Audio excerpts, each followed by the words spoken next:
ঘুরতে আসছি রংপুর জাদুঘরে।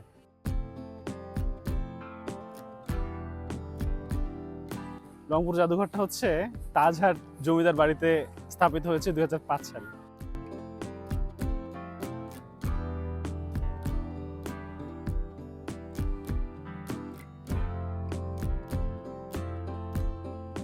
এই তাজহাট জমিদার বাড়িতে আমি আসলাম প্রায় 25-26 বছর পর।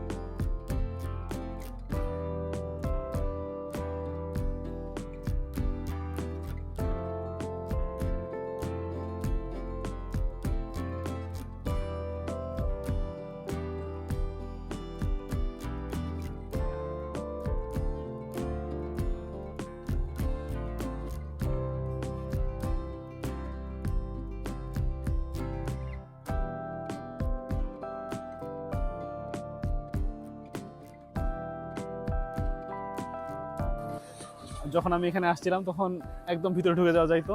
এখন আমি দাঁড়ায় আছি গেটের সামনে, কারণ ভিজিটিং আওয়ার শেষ হয়ে গেছে। 6টা পর্যন্ত দেখার সময় থাকে, এখন 6:10 মতো বাজে। সো সিকিউরিটি গার্ড আমাদের বের করে দিচ্ছে, তো এই জন্য আমরা গেটের সামনে দাঁড়ায় ভিডিও বানাইতেছি। পিছনে আমাদের যে তাজহাট প্যালেস, এটা দেখা যাচ্ছে না।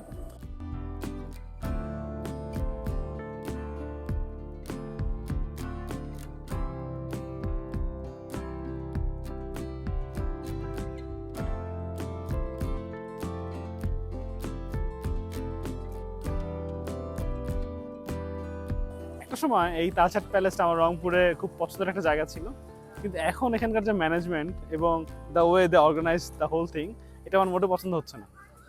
মানে যে সুন্দর একটা কোমল ব্যাপার ছিল এই তাজহাট প্যালেসে, সেটা আর নাই।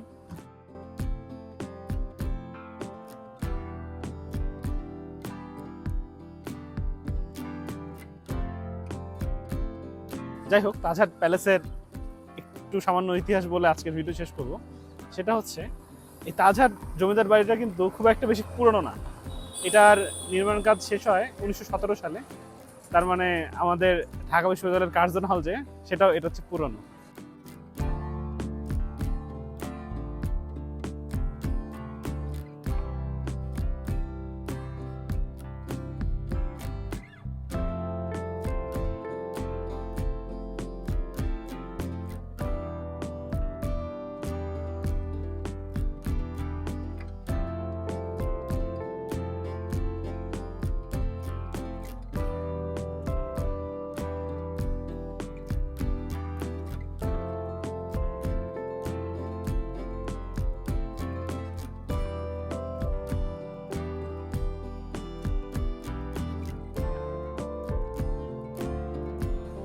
এই প্যালেসটা নির্মাণ করেন হচ্ছে গিয়ে স্থানীয় একজন স্বর্ণকার।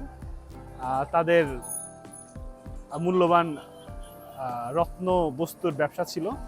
তো তখন এটা তৈরি করতে 10 বছর মতো সময় লাগে। তার মানে এটা নির্মাণ কাজ শুরু হয় মোটামুটি 1907 সালের দিকে, শেষ হয় 1917 সালে।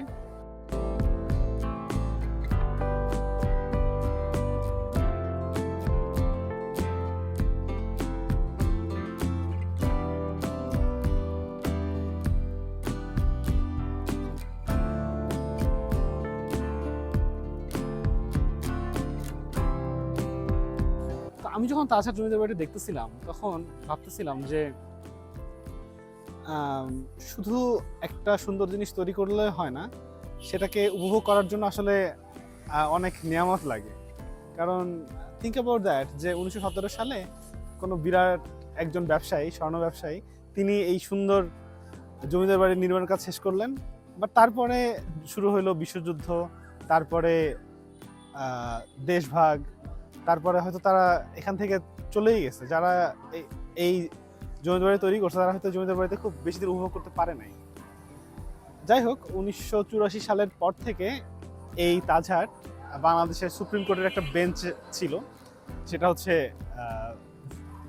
হোসেন মোহাম্মদ এরশাদের সময়। তো তিনি ঢাকার বাইরেও হাইকোর্টের বেশ কিছু বেঞ্চ স্থাপন করেছিলেন, তার মধ্যে এখানে একটা বেঞ্চ ছিল। তারপর 2005 সালে 1991 সালে যখন হোসেন মোহাম্মদ এরশাদের সময় শেষ হলো, তারপর থেকে এটা আবার একটা জমিদার বাড়ি হিসেবে দর্শনার্থীদের জন্য খুলে দেওয়া হয়। কিন্তু পরবর্তী 2005 সালে রংপুর জাদুঘরটা এই জমিদার বাড়িতে স্থাপন করা হয়।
বর্তমানে এখানে যে জমিদার জাদুঘরটা আছে সেটা খুবই দৈন্য একটা জাদুঘর। মাত্র 2টা গ্যালারি আছে। গ্যালারিতে বিভিন্ন বাংলাদেশের পঞ্চগড়, নীলফামারী, দিনাজপুর এইসব জায়গায় খুঁজে পাওয়া কিছু প্রত্নতাত্ত্বিক নিদর্শন, যেগুলো 10ম একাদশ শতাব্দী থেকে 17, 16, 18 শতাব্দী পর্যন্ত পাওয়া গেছে। সব মিলে আমার মনে হয় 100টাও প্রত্নতাত্ত্বিক নিদর্শনের এই জাদুঘরে নেই। মোটামুটি 2টা গ্যালারি।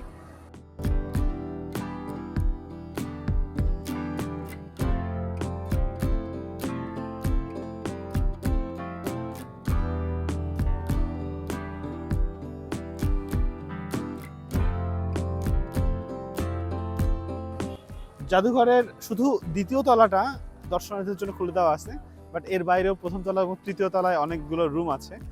এর আগে এই জাদুঘরটা তৈরি হওয়ার আগে এই রুম সবগুলো রুমে অ্যাক্সেস করা যাইতো।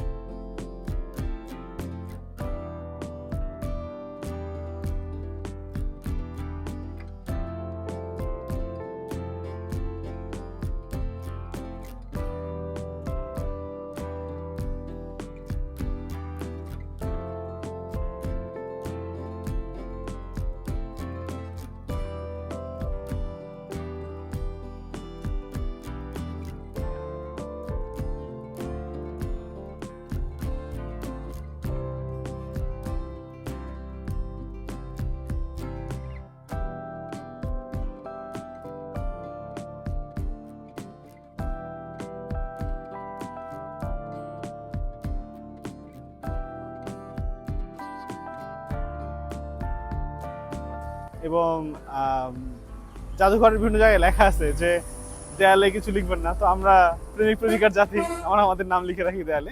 এখানেও তার ব্যতিক্রম না।